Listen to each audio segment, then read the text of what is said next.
Last March, a vice president post at Hapilos Distributions led to Nikki Z parting ways with her first love, radio, where she was rated among the best. But why is she going back to radio just only 6 months after taking up that post at Hapilos? Nikki Z is on our set right now to answer. Nikki Z, blessed Always love. a pleasure. Always a pleasure to have you. So we know that you didn't really want to leave radio. Never. When you took this job. Right. So, but you did. Yeah, it wasn't a decision that I made without being told I had to make a choice. Okay. So I never wanted you to were leave pushed radio. to make a choice. Right. And it was you, Nikki Z, I who chose. made the choice? I did. Even though radio was my first love, I know at this point in my career, I also wanted something else that took me to a different type of a level. So why are you going back now, so Because I soon miss it. after? And is it fame? No, it's not fame. But I'm going back because I really miss it. I mean, I love what I do now. It's great because I can be more hands-on with the music, be more interactive. And like I said, it takes me on a different playing field. But radio is what I love to do. So when I'm doing corporate and executive work and I'm sitting at home and then I'm seeing all these entertainment stories and I cannot talk to my listeners about it, it doesn't feel right. It doesn't. So where does that leave the Hapilos post? Oh, same place it is now. Okay, so this changes. new entity, which you will soon tell me, Right. is okay with you working at Hapilos Most definitely. and at the station, Most definitely. which is Which is Energy 102, 102.1, 102.3, 102.5, 102.9, 102.7.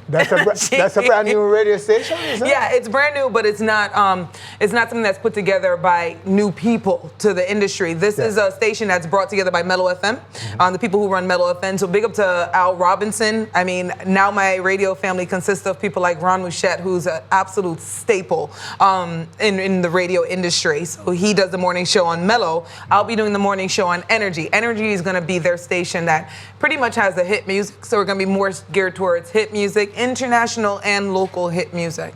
Okay, so Yeah. it'll be music and talk or just music? Music and talk. It's going to be more along the lines of radio how I know it. Playlist radio, you can sing the whole song out. You can be in the car with your kids on the way to school, on the way to work, and everybody can get along. It's how radio is supposed to be. We break songs. That's what we're known for. That's what radio is. We break songs. And the only way you can break songs is if you show people consistent play of those key core songs and not just throw on your friends or your brethren's rhythm and oversaturate the industry.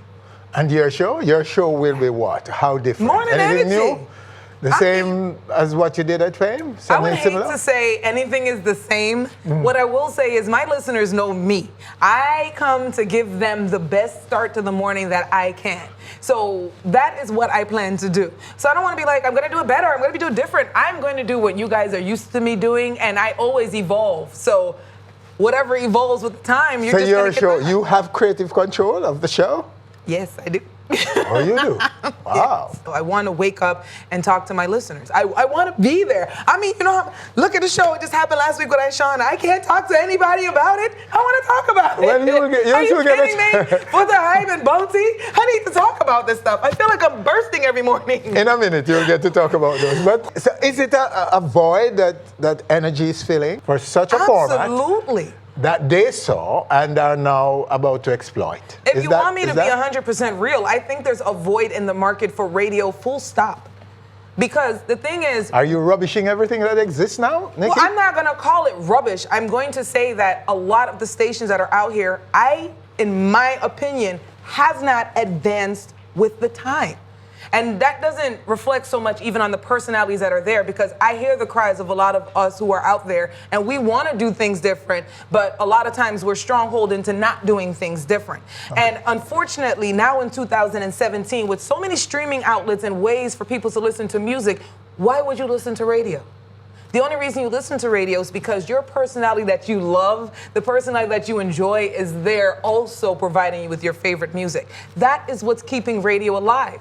And a lot of places out here, and even radio stations, because I've been there. I ain't calling no names, but I've been there, where I've literally been told I'm replaceable over and over. I've been in meetings, and it's not like I bring up a conversation. I'll just randomly be told I'm replaceable. And things like that are not conducive into making a successful radio station. Radio is about camaraderie, it's about teamwork, it's about getting out there and meeting your listeners, knowing that when I go in there, even if I'm having a bad day, I need to affect this personality to make sure every listener that's listening can have a better day than I. But why are you affected by that? Because if you come to think of it, it's the truth, isn't it? Everyone is replaceable, aren't we? No, I absolutely don't agree with that. I don't believe Winford Williams is replaceable. If On Stage has a different host, it becomes a different show. Right, so this is why nobody in any point of anyone's life should ever look at someone and tell them they're replaceable. Every human on this earth is unique for a reason, and every human does something extraordinarily better than another. Absolutely. That's their purpose. It's your prerogative. Right. To be who you are and to be special and to be unique. Right. But what I'm talking about, what is replaceable is your slot, is who sits in that chair. Right. In but a it station, will never but be not, the same not, show. Not you. Right. One is not saying you and your creatives, your talent is replaceable. I think everyone is unique. Right. And comes to any game with their own special qualities. Right. So just for clarity. But all right. So anybody can put somebody else in a job. When do we start to get the energy? Doesn't mean it's going to get done as good. I'm actually going on air starting next week. We're going to be testing out everything. So we're not doing a huge promotion for next week for the simple fact that I more wanted to go in there without that pressure. So you're the part of the test? Well, yeah, I'm the first voice that's going to come across that station. No, but normally there's a test transmission. Yeah, they're doing that now. That is up now. Yeah, I'm talking about something different. I'm talking about actual vocal. I want to go out there and feel it out. And so another step in the process. It's already on now, so if you turn on your radio dials, they've been testing the signals for quite some time now. And it's island-wide? Most of the island is covered now. By next year, every part that isn't covered will be covered. All right, so let's jump into what you've been dying to talk about and didn't get a chance. Here's your chance now to talk about. Week, wasn't it? Let's start with the war between Ishawna and Daniel D.I. What do you think of it? I have multiple views. Me, as my personal view, I wasn't a fan of it. And I didn't think it was necessary, and I was confused by it. I didn't know where it came from. So as a personal opinion, but overall as a professional opinion, it's music business. And I agree with what Ishawna said in regards to, you can't really tell her she needs to clean up what she says if we haven't said that to the male DJs, because that's completely contradictory.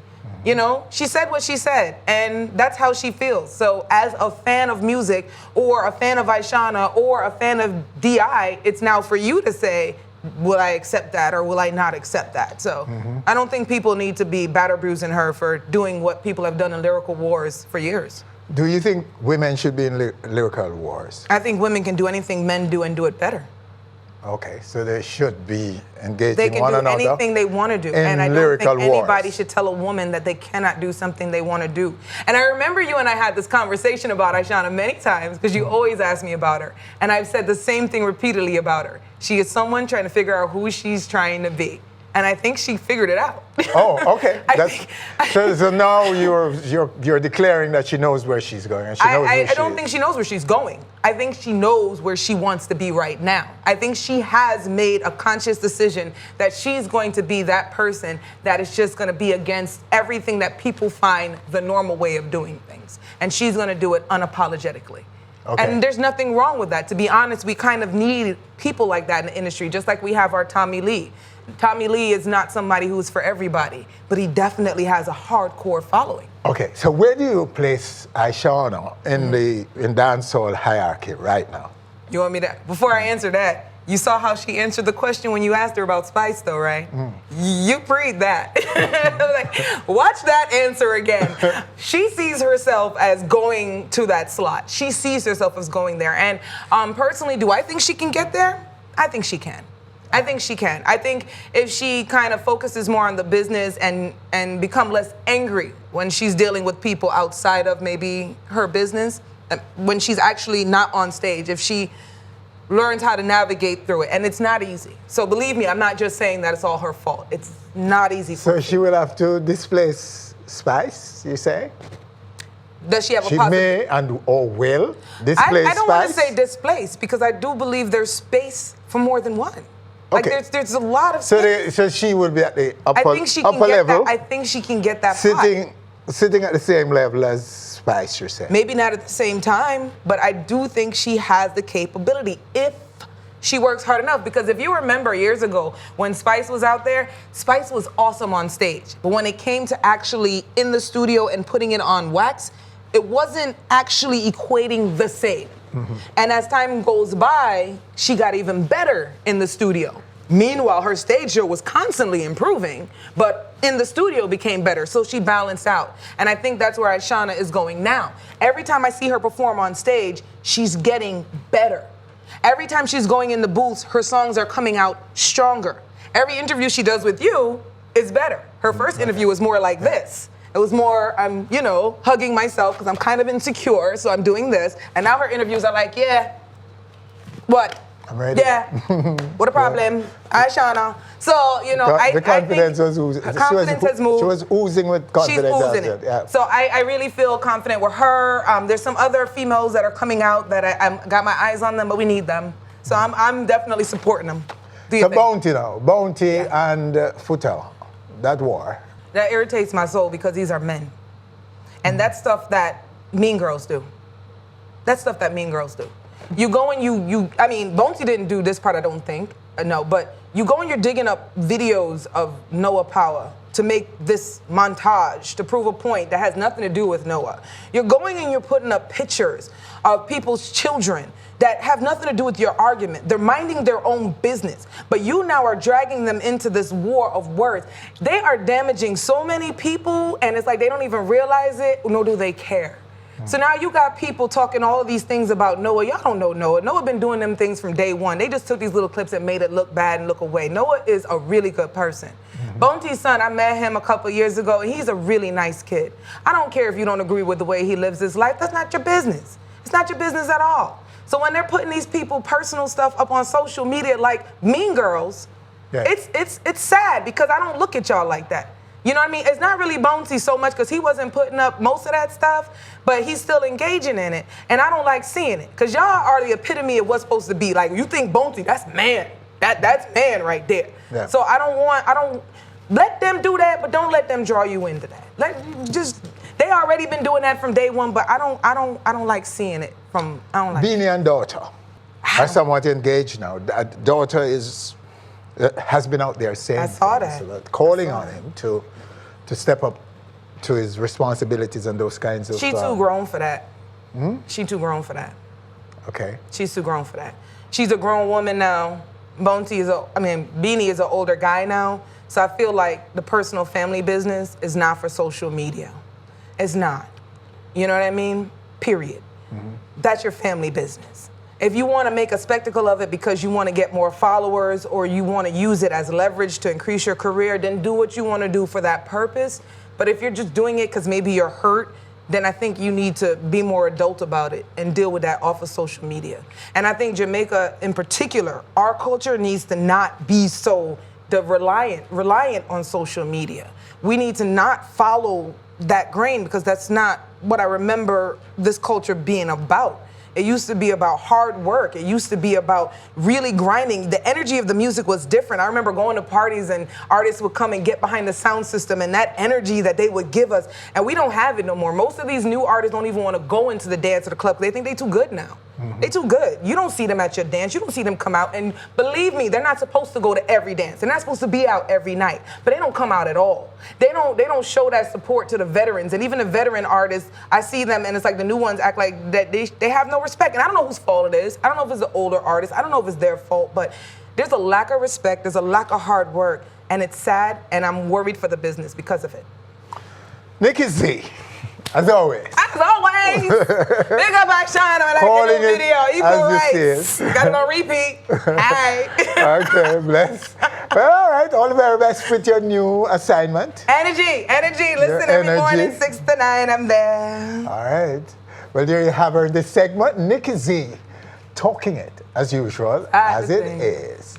Stay with us, still to come right here on stage. A musician who took a bullet at the fatal shooting of Peter Tosh, and another who was present at the shooting of the King, Bob Marley, sit together on our stage as we celebrate the Stepping Razor. All coming up right here on our stage. Don't you watch my size, I'm dangerous.